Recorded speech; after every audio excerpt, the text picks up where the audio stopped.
بەناوی خی بەخشندەی میهرەبان سڵاوتان لێبێت ئازیزان و خۆشەویستان مندانا محەممەد لاڵقەیەکی نوێی پرۆگرامی هۆڵی پەرلەمان بە خزمەتەوەی ئازیز و خۆشەویست شاد بوومەوە. خۆشەویستان ئێستا لە کاتی بانگەشەداین بۆ خولی شەشەمی پەرلەمانی کوردستان لیستی کۆمەڵی دادگەری لیستی پرتەقاڵی بە ژمارە 1940 ژمارەیەک کاندیدی لە هەر چوار بازنەی هەرێمی کوردستان ئامادە کردووە. ئێمە ئەمڕۆ لەم ئەڵلقەیەدا میوانداری سەرۆکی لیستی کۆمەڵ لە باسنەی هەڵەبجە دەکەین بەڕێز عەباس محەممەد با فەرمێت. مامۆستا عەباس فەرموو. سلام علیکم. سلام و رحمەت الله. چۆنی کاک دانا؟ چۆنی مامۆستا عەباس؟ باسی قوربان. بەخێر بیت. حاڵە باشە. سەرچاو. سپاس دەکەم. بەجلی ڕەسەنی هەورامی و کوردیەوە. بەڵێ. بەخێر بیت. سپاس دەکەم کاک دانا سەرکەوتوو بی. خوا بەخێر. مامۆستا عەباس. بەڵێ. جەناب جارە پێشەوەی بچینە ناو بەرنامەکە و هەندێک بابەتی یاسایی و سیاسی بوروژین حەزەکەم هەندێک بابەتی کۆمەڵایەتی قسە لێ بکەین و دوجار داخڵ بین. زۆریش باشە. باش. بە پێی و زانیاریانی من بەڵێ. جەنابێت لە دوای پرۆسەی هاوسەرگیری ماوەیەکی زۆر خۆی پەروەردگار ناڵی پێ نەبەخشیون. بەڵێ. بەڵام دوجار خۆی پەروەردگار مەشیئەتی وایە کە مناڵ بە ئێوە بەخشێ. بەڵێ. بەڵام لە بری دانێک دوان. حەزەکەم بزانم ئەو ماوەی مناڵتان نەبوو لەگەڵ ئێستا کە دوو مناڵتانەیە دوانە وەسعی مامۆستا عەباس و ماڵی مامۆستا عەباس چۆنە؟ زۆر سپاس کاک دانا بۆ پرسیارە جیاوازەکەت. هیوای سەرکەوتنێ بۆ خوازم. بە ناوی خۆی بەخشندەی میهرەبان. سپاس و ستایشی بێپایان بۆ خۆی گەورە و درود و سڵاو لەسەر گیانی پێغەمبەری ئازیزمان محەممەد صلی الله عليه وسلم. سڵاو بۆ بینەرە بەڕێز و خۆشەویستەکان. کاک داناجان سەبارەت بە پرسیارەکەت ئێمە لە ژیانمانە بەو قەدەرە ڕازین کە خۆی گەورە لە چارەی نووسیبین بەڵام ڕاستی بە بارودۆخی سەختی جۆرا جۆرا تێپەڕێوین.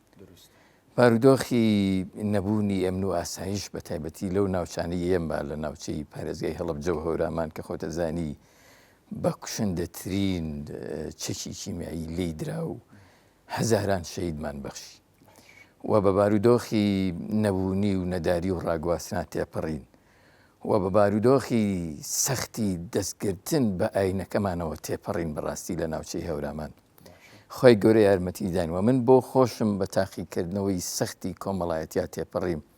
ئەو کاتی وەکو جەنابت ئاماژەت پێدا هاوسەرگیریم کرد لە ساڵی 2001 دوای 17 ساڵ ئارامگرتن و خۆڕاگری و دوعا و پاڕانەوەی خۆم و هاوسەری خۆشەویستم و مسڵمانان و دەوروبەر دوجار ینی سەبرگرتن لەسەر نەبووری مناڵ لە ماوەی 17 ساڵە زۆر سەختە. وێنە بەس ئەوانە ئیزانن کە ئەوەندە ساڵە هاوسەرگیریان کرد و مناڵیان نەبووە.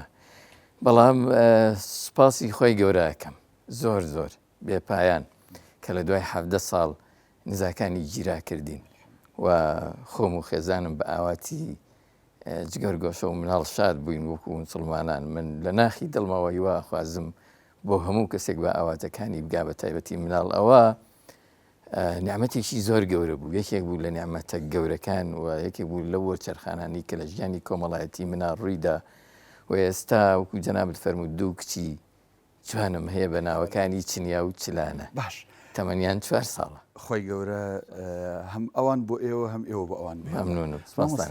17 ساڵ چاوەڕوانی زۆرە. بەڵێ. خەڵکیش خۆ دەزانی خەڵکی کۆمەلگەی ئێمەتانە و تەشەر و قسە و پرسیارەکانیان خەڵک بێزارەکە. بەڵام باواز لەوە بینەوە ڕۆیشت و خۆی پەروەردگار دوو کچی جوانی پێ بەخشی. خۆی گەورەی بەخشێ بە هەر ژن و مێردێک کە زەواجیان کردو و مناڵیان نییە. بەڵام ئەڵێن دوانە زۆر ناڕەحەت و بەخێوکردنیان و ئەنی زۆر ناڕەحەتە وایە. بە تایبەتی ئەگەر ئەزمموی یەکەم جارە بێ کە مناڵ بەخێوەکە یانی بە تایبەتیش ئەگەر تۆ 17 ساڵ چاوەڕانیت کردبێ ینی بەڕاستی وەکو ئەوەی کە ئەزمونمان نەبوو لە بەخێوکردنی مناڵە وەک ئەوەی کە دوانەیەک بۆ بوو نازمان هەڵگرتایەوە شتێکی تایبەتە و لەلایەن خۆی پەروەردگارەوە وەکو تایبەت سێرمان کرد بەڕاستی بۆ ئێمە هاتبن. ئەم دوو مناڵە ڕاستی زۆر بە سەختی بەخێوکران ئەوانەی دوانیان هەیە ئەزانن یەکیان ئەخەوەیەکیان بەخەبەرە یەکیان ئەگری یەکیان ئاساییە یەکیان چوزانم داوای شیرەکەوەوی تریان بە هەمان شەوە یەکیان با بڵێن داواکارێکی هەیە شتێکی بەدەستەوە ئەوی تر پەلاماریەدا ناویشت هاوشانی ئەو لە بەخێوکردنا بەشداری زۆریش ینی بەشێکی هیوادارم توانی بێتم بەرکی سەرشانی خۆم هەستم ینی بەشێکی ئەرک و ماندووبوونەکانی ڕاستی خێزان و دووقاتی هەڵگرتووە لە بەرەوەی دوانە بوون منیش بەشێکم هەڵگرتووە بەڵامەرکی دەرەوەشم لە سەرشان کورسی پرتەقاڵی دەستکەین بە پرسیارە جدیەکانمان فەرموو سپاس کاکدانە مامۆستا بۆ ئەتەوێ بچیتە هۆڵی پەرلەمان و لەسەر کورسی پرتەقاڵی دابنیش یعنی کاتێک خۆت بربژێر کرد ئەو پاڵنەرە چی بوو ئەو هۆکارە چی بوو ئەو بیرکردنەوەی چی بوو کەوای لە تۆ کرد تۆ خۆت بربژێرکەیت بۆی ببیتە ئەندامی پەرلەمان و بچیتە هۆڵی پەرلەمان بۆ بڵێ ئێمە هەر لە سەرەتای ڕاگەاندنی کۆمەڵی دادگەریەوە باشە نیەتی ئەومان لێهێناوە بەڕاستی بۆ خوا بژین وە خوش پێڕە و پرۆگرامێکی بۆ نردوین بە پێغەمبەردا عەلەیهی سەڵات وەسەلام کە تەواوی ئەم بەرنامەیە کە تەلۆکی ڕاست و دروستی ژیانی مرۆڤەکانە باش بە هەرێمی کوردستانیشەوە هەر بۆیە ئێمە ئەم پەیامەمان هەڵبژارد شوێنی بکەوین بە پێی ئەم پێڕە و پرۆگرامە بژین و لە پێناویدا بمرین و بیشی کەینە بەرنامەی بەختەوەری و بەرنامەی سەربەرزی و ئازادی و خزمەتکردنی تاکەکانی کۆمەڵ لە دنیاە ئێمە وەکو کۆمەڵی دادگەری کوردستان بە پێویستمان زانی لە ڕێی ئەم بەرنامەوە لە ڕێی ئەم پەیامە خواییەوە و بنەما جوانەکان بنووسینەوە بە گوێرەی ئەو نەریتە کۆمەڵایەتیانەی کە هەن و ئەو بەهاو کەلتورە جوانی کە کۆمەلگای کوردەواری هەیەی و ئەو بارودۆخە تایبەتەی کە بەڕاستی کوردی پێدا تێپەڕیوە توانیمانە کۆمەڵێک بنەمای جەوهری جوان کە سەرچاوەکەیان ئاینی پیرۆزی ئیسلامە و واقع و بارودۆخی ئێستای خەڵکی کوردستان هەڵیەنجێنین و بیکەینە پێڕەوێکی جوان و ئەمانەوەیە ئەمە تەنها پێڕەوێکی حیزبی نەبێ بۆ کۆمەڵی دادگەری کوردستان ئەمانەوەیە ئەمە پێڕەوێکی یاسایی نێو پەرلەمانی کوردستان بێت تا لە ڕێگەیەوە بتوانین خزمەتی سەرجەم چین و توێژەکانی خەڵکی کوردستان بکەین ئێمە لە کۆمەڵی دادگەری سەرنجماندا بینیمان ئەوەی کە هەیە لە بەرنامە وەزعی و دانراوەکانی ئەم هێزە ئەلمانیانی کە لە کوردستانە بوویان هەیە و 33 ساڵە فەرمان ڕەوایەتیەکەن نەیانتوانیوە بە هیچ جۆرێک خۆیان تەرخانکەن بۆ خزمەتی خەڵکی کوردستان بە هیچ جۆرێک نەیانتوانیوە خۆشبەختی و ئارامی و ئاسایش و نان و ئازادی فەراهەم بکەن بۆ خەڵکی کوردستان بە هیچ گیرفانیان پڕ کردووە ژێرزەمینەکانیان پڕ کردووە لە دۆلار بە ممارەسەی بەدیهێنانی بەرژەوەندەکانیان کردووە وەکو بنەماڵەیەک ممارەسەی دەسەڵاتیان کردووە لە هەرێمی کوردستان لە خەمی خەڵکی خۆیان نابوون ئەوانەی کە لە چواردەوریانان بە تایبەت ئەوان وعدگەل و بەڵێن گەلێکیان داوە بە خەڵکی کوردستان کە نەیان توانیوە چارەکێکیشی بەدی بهێنین ئێمە دەوانەوێت لە کۆمەڵی دادگەری وەک هێزێکی ڕەسەن وەک هێزێکی ئیسلام خواست ببینە بەدیلی ئەوان لە ڕێگە یاساییەکەوە لە خەباتی مەدەنی پەرلەمانیەوە تاوەکو خەڵکی کوردستان بەپی بەرنامە جوانەکەی خۆی پەروەردگار بەپی پەیامە پیرۆزەکەی پێغەمبەر وەکو چۆن لە سەردەمی ئەوە عەدالەت گەیشتە لووتکە دادگەری گەیشتە لووتکە ئەخلاق گەیشتە لووتکە خزمەتکردنی خەڵک گەیشتە لووتکە وەرگرتنەوەی ماف بۆ ستەم لێکراوان گەیشتە لووتکە بەڕاستی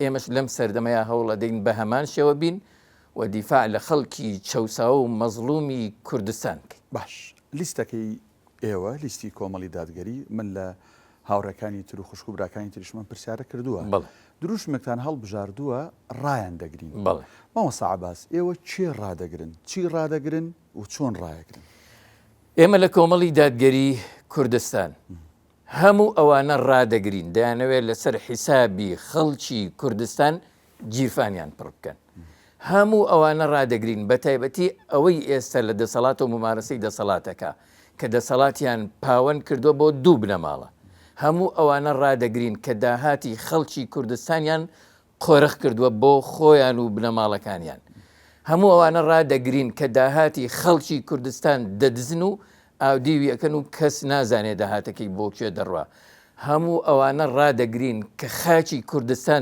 دەفرۆشن بێگانەکان هەموو ئەوانە ڕادەگرین کەستەم لە خەڵکی بەشمێنەتی کوردستان دەکەن، هەموو ئەوانە ڕادەگرین کە ئەم زەویەی هەرێمی کوردستانیان کردووە بە تەراتێنی هێزە سەربازیەکانی بێگانە، هەموو ئەوانە ڕادەگرین کە نەیان توانیوە پەیوەندێکی زۆر باش لەگەڵ هێزەکانی عێراقی فیدال دروستکەن بۆ خزمەتی خەڵکی کوردستان. بەڕاستی ئێمە دەمانەوێ ئەوان ڕاگرین خۆمان بەپێی ئەو پێڕەوە جوانەی کە لە ئاینی پیرۆزی ئیسلامەوە وەرمان گرتووە خزمەتی خەڵکی بەشەرەفی کوردستان بکەین، داوان لێەکەین تاقیمان بکەنەوە، ئەزمونمان بکەن بزانە چۆن خزمەتێکێکی باش. بەڵام ئەوترێت ئەوانەی کە جەنابەت باست کردن ئەو بنەماڵە سیاسیانە بڵێ کە هەموو شتێکیان قۆڕخ کردو بۆ خۆیان و بۆ بنەماڵە و بۆ خەدم و حەشەمەکانی خۆیان، ئەمانە هێزێکی زۆر و پارێکی زۆریان لە بەردەستایە. بڵێ ئەستەمە ئەمانە لا ببرێن یا بگۆڕدرێن یان ڕابگیرن. بەڵامت بۆ ئەمە تەبانەوە هەر گومان نییە، بۆ خۆشیان لەسەر شاشەی تەلەڤیزیۆنەکانەوە دەیڵێن ئەڵێن ئێمە لە بری ئەوەی خاوەنی 30-40 کورسیش بین، زۆرینەی پەرلەمانیش بین، ئەگەر 2 کورسیشمان هەبێ ئەوە هەر فەرمانڕەوای هەرێمی کوردستانی قسەی ڕاستیتیایە. ئێمە پێیان ئەڵێن ئەمە پێچەوانەیە و بانگەشەیە کە ئێوە بۆ دیموکراسەتیەکەن، پێیان دەڵێن ئەمە پێچەوانەی واقعەکە کە دەگوزەرێ لە دنیاە، ئێمە پێیان دەڵێن دیکتاتۆرەکانیش ئەوانەی کە لە دەوروبەرمان دەیان ساڵە قۆریخی دەسەڵات و هێزی سەربازیان کردووە ئەوانیش وایان دەوت، بەڵام هێزی چاکە خواست، بەڵام هێزی ئۆپۆزیسیۆنی ڕەسەن، بەڵام خەڵکی بەهێز و بوێر توانی بە خەباتی مەدەنی ئێوە لەسەر کورسیەکانتان بهێنێتە خوارەوە، ینی ئێوە مەبەسم ئاغاکانیان لە دەرەوە بهێنێتە خوارەوە و دادگاییان بکاوە بیان خەنە نێو سجنەکانەوە و تۆڵەی خەڵکی بەشمێنێتیان لێ بکەنەوە. ئێمەش پێیان ئەڵێن ئەم ڕۆناسبەی ئێوەش بە هەمان دەردی دیکتاتۆرەکانی سەردەمەچن. سەدامیش زۆر خەڵکی عێراقی چەوساندەوە، سەدامیش بۆ بنەماڵەکەی زۆر قۆڕەخکاری کرد، سەدامیش پشتیوانی بەهێزی هەبوو لە دنیاە، چەکی کۆمەڵکوژی زۆری هەبوو پیادا دەنازی، بەڵام دوجار ملی شۆڕ کرد و درایە دادگا و لە سێدارە درا و تۆڵی خەڵکی بەشمێنەتی عێراقی لێکرایەوە. ئێمەش پشتیوان بەخوا ورەمان بەهێزە و خەباتی بەردەواممان هەیە و بەردەوامە بین لە پێناوی گەیشتن بە دەسەڵات بۆ خزمەتکردنی خەڵک، نەک بۆ خزمەتکردنی حیزب. باش مامۆستا عەباس جەنابەت مامۆستایت، بەڵێ حەزەکەم لە بواری پەروەردەیە قسەت لەگەڵ بکەم.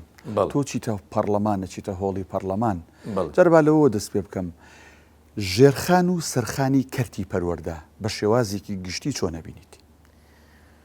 بەڕاستی کەرتی پەروەردە گرفتی زۆر گەورەی هەیە، ئێمە ناڵێین هەنگاوی نەناوە بۆ پێشەوە، ئەوە واقعەیە کە با بڵێن بەپێی ئەو بەرەو پێشچوونانەی کە زانست لە هەموو دنیاە هەنگاوی هەڵگرتەوە بەرەو پێشەوە بەپێی ئەو پێشکەوتنە تەکنۆلۆژی کە لە دنیاە هەیە، هەندێک هەوڵ و هەنگاو هیمەتە بینین بۆ بەرەو پێش. لە جێ تەموحە نەخێر، من ئێستا ئەمەوێ ئەوە بڵێم، بەڵام بەڕاستی کەرتی پەروەردە و گرنگجیدان بە پرۆگرامی پەروەردەیی لە هەرێمی کوردستان و دانانی فەلسەفەیەکی پەروەردەیی کە خزمەت بەم گەلوونەتەوە مسلمانە بکە بەڕاستی و دانانی ژێرخانێکی پەروەردەیی گەورە و گرنگ کە بتوانێت هەموو ڕۆڵەکانی خەڵکی کوردستان بە یەکسانی و بە عەدالەت و بە شێوەیەکی دادگەری و ببێ چینایەتی دروستکردن تێیدا سوودمەند بن، بەڕاستی شکستی هێناوە.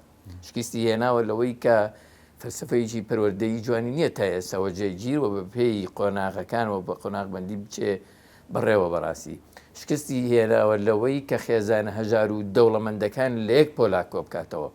شکستی هێناوە لەوەی کە سەنتەری پەروەردە مامۆستایان و قوتابیان گرنگیان پێ بدە. مامۆستایان ساڵی ڕابردوو 6 مانگ بۆ داواکردنی موچەکانیان لەسەر شەقام بوون، حکوومەت نەیتوانی بێ بەدەمیانەوە. ئەوە حکوومەتی عێراقی فیدراڵە ئێستا بەرەبەرە چێتە ژێر داواکاریەکانی خەباتی مەدەنی مامۆستایان.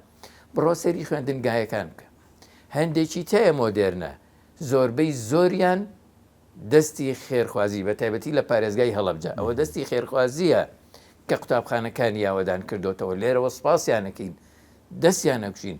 بە پێچەوانە حکوومەتی هەرێمی کوردستان چەندین قوتابخانەی دەست پێ کردووە 15 ساڵە بەردی نەخستۆتە سەربەرد بۆ تەواوکردنیان، هیچ گرنگێکی بە توێژی مامۆستایان نەداوە.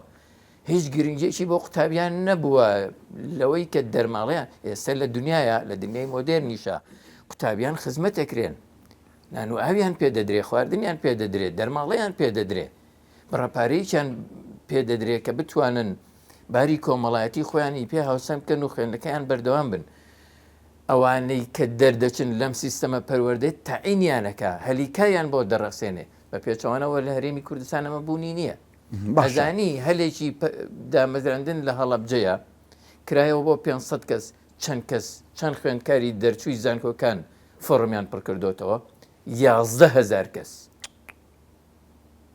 ئەوە سیستەمی پەروەردەیی دروستە باش ئەوترێت ئەوانەی ڕەخنە لە بواری کەرتی پەروەردەکردن ئەوترێ حکومە دەیەوێت کەرتە گشتیەکەی هیمالکە بەرەو کەرتی تایبەت هەنگاو بنێ ئەمە قسەیە ڕەخنێ دروستە جا چی وانە کەرتی پەروەردەیی وایە حکوومەت دەیەوێت لە باتی ژێرخانێکی پەروەردەیی گرنگ بۆ کەرتی پەروەردە و بۆ پەروەردە و فێرکردن کە حکوومەتی کەرتی گشتی بێ و حکوومەتی ئیدارەی بدا و حکوومەت هەری بیڕەخسێنێ بۆ قوتابیان و مامۆسان بەڕاستی ئێستا خەریکە ئەوان تەهمیشەکەن و پشتگوێیەخەن و لە بەرامبەریاوە بەبدیلی ئەوان کەرتێکی پەروەردەیی تایبەت دروستەکەن کە قوتابیان بە پارە تێدا دەخوێنن لە کەرتی تەندروستی شاهر وایە لە کەرتی بانکی شاهر وایە باش مامۆستا لەسەر پرۆگرام منەمێت لەسەر دوو تەور لە پرۆگرام پرسیار لە جەنابەکە وەک مامۆستایەک هەم لە بابەتە زانستیەکان ئەو پرۆگرامانی کە هەیە هەل لە یەکی با بڵین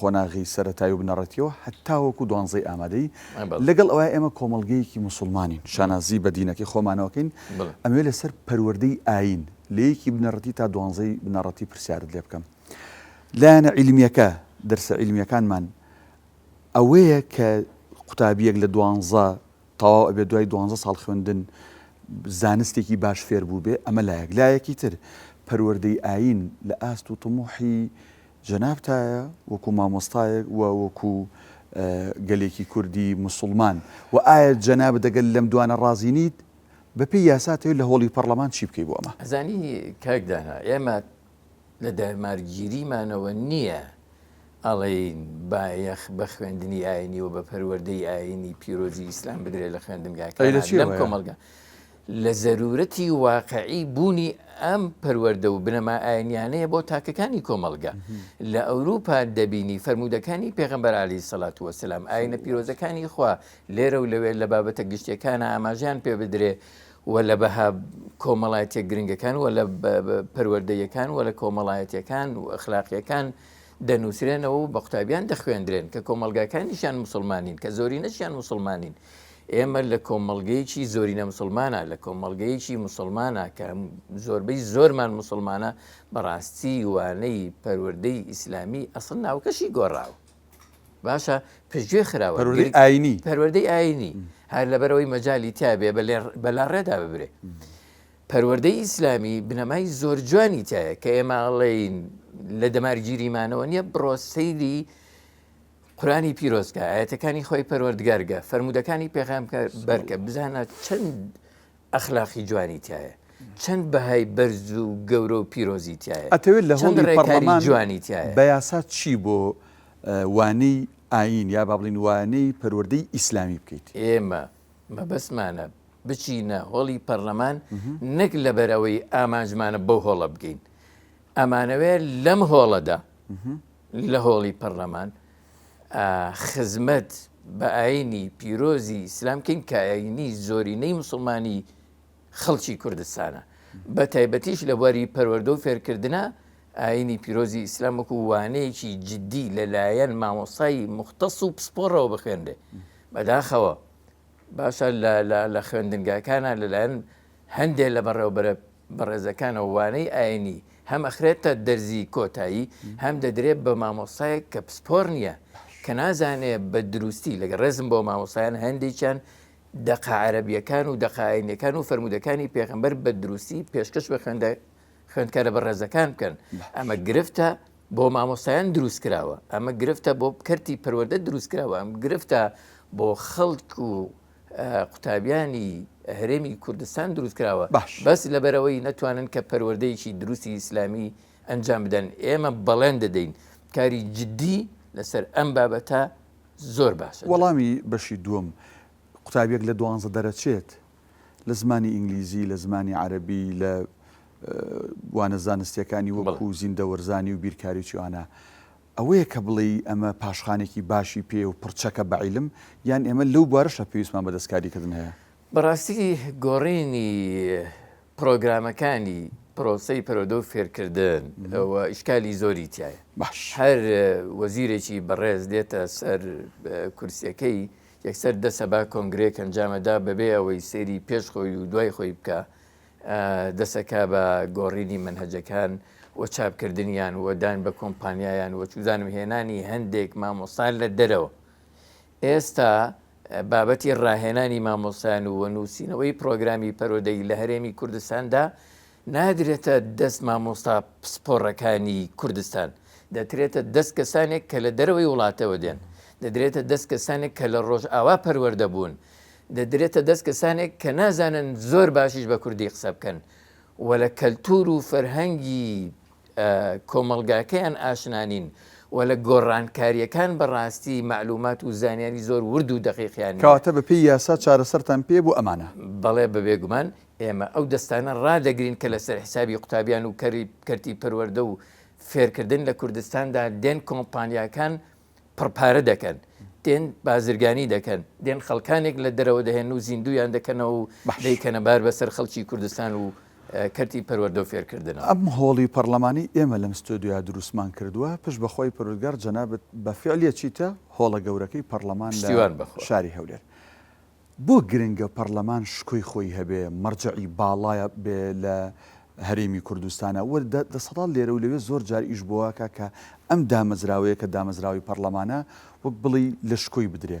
بۆ گرنگە پەرلەمان شکۆی هەبێ و مەرجعی باڵا بێ. پەرلەمان یەکێکە لە دامەزراوە هەرە گەورەکان لە وڵاتە، یەکێکە لە دەسەڵاتە کاریەکان کە دەسەڵاتی یاسادانانە. ئەو یاسا بۆ پەیڕەوی ژیان لە کوردستانە بە ژیانی کۆمەڵایەتیەوە، بە ژیانی یاسا و باری شارستانیەوە، بە ژیانی سیاسیەوە، بە ڕێخستنی بازرگانیەوە، بە پەروەردە و فێرکردن و هەموو کەرتەکانی دیکەوە ڕێکەخا.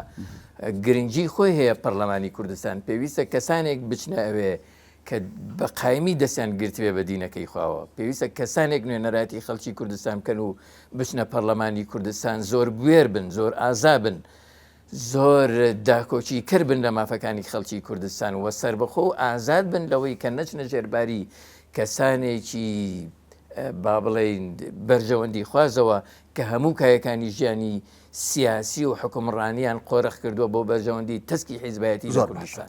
جەنابەت ئەزمونێکی باشیشت لە ڕۆژنامەنووسیایە دەمێکە میدیاکاری بێکومان. ئێمە یاسایەکمان هەیە یاسای دەستخستنی زانیاری وەکو یاسا وەکو حیبری سەر وەرەقە زۆر جوانە، بەڵام تا ئێستا وەکو پێویست ئەم یاسایە جێبەجێ نەکراوە. عەباس محەممەد لە داهاتوودا لە هۆڵی پەرلەمان چیەکە بۆ کاراکردنی یاسای دەستخستنی زانیاری بۆ میدیاکار و ڕۆژنامەنووسان نەک بۆ تەنها بۆ کۆمەڵێک میدیای دەسەڵات یان سەرۆکی حکوومەت یان سەرۆکی پارتێک بەڵام ئەوکانی تری لێ بێدانا من خۆشبەختانە با بڵێیت سپاسی خواکەم لەسەر نیامەتەکانی من لە بواری پەروەردە و فێرکردنا مامۆستا لە کای میدیا و کاری ڕۆژنامەگەریان ڕۆژنامەنووسم و ئەندامی کاری سەندیکای ڕۆژنامەنووسانی کوردستانم. لە هەڵەبجەیە کیمیایی باران کراوم و یەکێکم لە قوربانیەکان ئەنفال کراوم و چوومەتە نگرە سەلمان. باشە وەکو هەژارێک و ستەم لێکراوێک و قوربانیم بەدەستی ئەم حیزبانەوە ئەم دەسەڵاتەوە کە 33 ساڵە حکومڕانی هەرێمی کوردستانەکەن. من ناتوانم بڵێم لە زۆربەی زۆری کایەکانی ژیانە لە هەرێمی کوردستان لە معاناتەکانی خەڵکی زۆر باش تێگەیشتوم و یەکێک بووم لەو قوربانیانەی کە لە زۆر بواردا قوربانی ئەم دەسەڵاتین. یەکێکی لەوانەی کە باست کردن میدیاکارە بەڕاستی خۆی میدیایەکێکی دیکەیە لە دەسەڵاتەکان لە وڵات تاکە دەسەڵاتی چوارەمە ئەبێت چاودێری هەموو دەسەڵاتەکانی دیکە بکە، ئەبێت چاودێری هەموو بە تایبەتی دەسەڵاتی جێبەجێکردن و حکم و وەزیر و چوزانم دام و دەستگا جیاوازەکان ئەو بتوانێت بێلایەنانە و ئازادانە با بڵێن هەواڵی خۆی تەقریری خۆی بنووسێەوە پەیامەکان بگەێنێ بە خەڵک. ئەمە بە چی ئەکرێ بە پانتاییکی ئازادی فراوان نەکرێت کە یاسایەک بۆی دەستەبەر کردبێ کە پێی دەوترێ یاسایی دەستەبەرکردنی زانیاریەکان. ڕاستە بە جۆرێک لە جۆرەکانە یاسایە لە پەرلەمانی کوردستاندا هەیە بەڵام بەڕاستی لە ئەرزی واقعا بوونی نییە. حیزبەکانی دەسەڵات بێجگەل لە میدیاکانی خۆیان بێجگە لە میدیا سێبەرەکانی خۆیان هیچ دەرفەتێکی ئازادیان نەداوە بە ڕۆژنامەنووسان تا بە ئەرچی دەسەڵاتی چوارەمی خۆیان هەستن. ئەمە وای کردووە کە بەڕاستی میدیاکانی دەرەوەی دەسەڵات جۆرێکی ترەوە بە ستایلێکی تر خزمەتی خەڵکی کوردستان بکەن، خزمەتی دینیان بکەن، خزمەتی بابەتە کۆمەڵاتیەکان بکەن، بەڵام نەتوانن بە دیقەت و زۆر بە خێرایی دەستیان بگاتە زانیاریەکان. ئەمە سیستەمێکی دیکەیە کە دەسەڵات و حکومڕانانی هەرێمی کوردستان لە ڕۆژنامەوانانی یەکەن و لەوانیشەوە لە خەڵکی کوردستانی یەکەن و ئەو میدیانەش کە سەر بە خۆیانن و دەستیان دەگاتە زانیاریەکان تەنها ئەو زانیاریانە دەرێنن کە لە خزمەتی حیزبە دەسەڵاتدارەکانن، کە خزمەتی بەرژەوەندی ئەوانەکەن، کە خزمەتی سیستەمەکانی ئەوانە. کەواتەیەکی لە کارە گرنگەکانی پەرلەمانتار بە دوواداچوونە جەنابەت لە داهاتووە بە دوواداچوون بۆ ئەمە ئەکەیت ئەبێت جێبەجێ بکرێت. من بڵێ نەک هەر لە بواری کاری ڕۆژنامەوە نیە، لە بواری پەروەردەییە، لە بواری خزمەت بە خەڵکی ستەم لێکراوە بە هەموو چین و توێژەکانەوە، لە بواری خزمەت گوزاریە کە بەڕاستی شارەکانی کوردستان زۆربەی زۆری و بەتایبەت هەڵەبجە پارێزگایەکی پشتگوێخراوی ستەم لێکرا و لە بواری خزمەت گوزاریە بەڕاستی لە 250 پرۆژەوە لە 15 ساڵی ڕابردووە تەنها چەند پرۆژەیەک خراونەتەوە سەر پێ 186 پرۆژیان تا ئێستا پشتگوێ خراون و کەساوەڕیان لێ ناداتەوە. مامۆستا عەباس جەنابەت مامۆسایت و فەرمانبەری حکوومەتی بێگومان حکوومەت لە دوای ساڵی 2014 و 15ەوە بە ئەنواع ناوی نایاسایی لێبڕین و پاشەکەوت و نەبوونی پارە و خۆ گونجاندن و ئەم بابەتانە ژمارەیەکی زۆر موچەی فەرمانبەران قەرزارە، پارەیەکی زۆری مامۆستا و فەرمانبەر قەرزارە. عەباس محەممەد لە هۆڵی پەرلەمان بە یاسا چی ئەکات بۆ گەڕانەوەی ئەم مافە زەوت کراوە لەلایەن دەسەڵاتی یەکێتی و پارتیەوە بەڵام بە کورتی کات هەرا و دروشمەی کە باسمان کردن ڕایان دەگرین ئەو هێزانەی کە ئێستا لە دەسەڵاتن و لە ڕابردووە ئەستەمیان لە خەڵک کردووە بە تایبەتی موچە خۆران و موچەی خەڵکیان ڕاگرتووە و بە ناوی جۆرە و جۆرەوە پاشەکەوتیان کردووە و دزیویانە. ئێستاش بە هیچ شێوەیەک ئامادەنین لە ڕووی یاسایەوە بچنە ژێرباری ئەوەی کە ئەم بڕەپارەیە بۆ خەڵکی بەشمێنە بە تایبەتی بۆ موچە خۆران بگەڕێنەوە.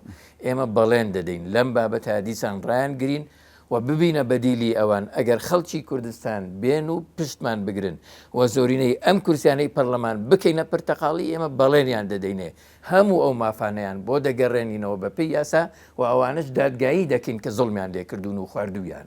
زۆر باشە. لە کۆتاییە چی بە دەنگدەرانی پارێزگاکەت باسنەکەت بەگشتی ئەڵیت و بە تایبەتی بە دەنگدەرانی لیستی کۆمەڵی دادگەری بە کوردی؟ خەڵکی هەڵەبجە و هەورامان و شارە زوو بەڕاستی یەکێکن لەو خەڵکانەی کە زۆر ستەمیان لێکراوە سەم لە ڕووی ئاوەدان نەکردنەوەی شارەکان و دێهاتەکانیشی بەنمونە پارێزگای هەڵەبجە بەدەیان گوندی تا ئێسش ئاوەدان نەکراوەتەوە.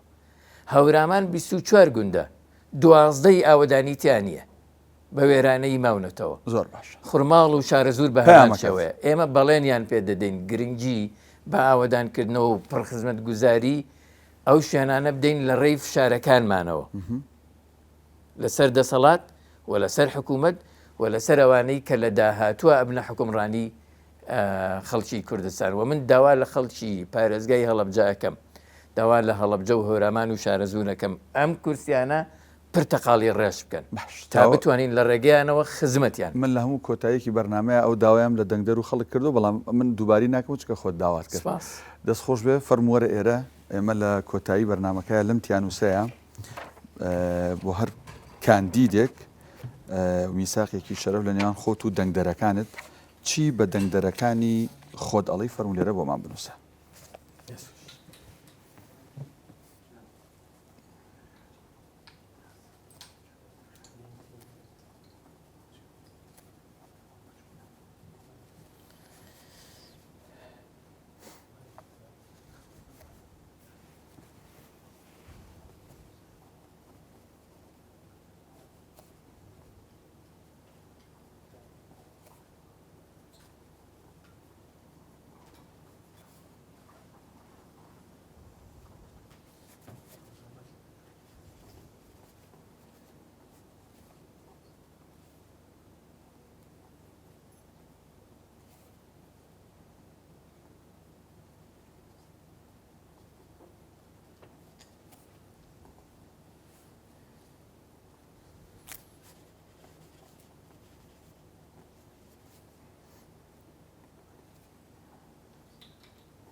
نمیزانشی بکەم بۆ شما بۆ بکە لە سەر و ناوەکە سەرچاو. دەستخۆش بێ بۆ هیوایی عەباس محەممەد لە نێو هۆڵی پەرلەمان لە پەرلەمانی کوردستان ببینینەوە. پشتیوان بەخوا و خەڵکی پارێزگای هەڵات. انشاءالله. خۆشەویستان ئەڵلقەیەم جارەی هۆڵی پەرلەمان کۆتایی هات تا لەگەڵ کاندیدێکی دیکەی ١47 بە خزمەت ئێوەی ئازیز و خۆشەویستەکەینەوە خواتان لەگەڵ. دەستخۆش بێخوا سەرکەوتوبی.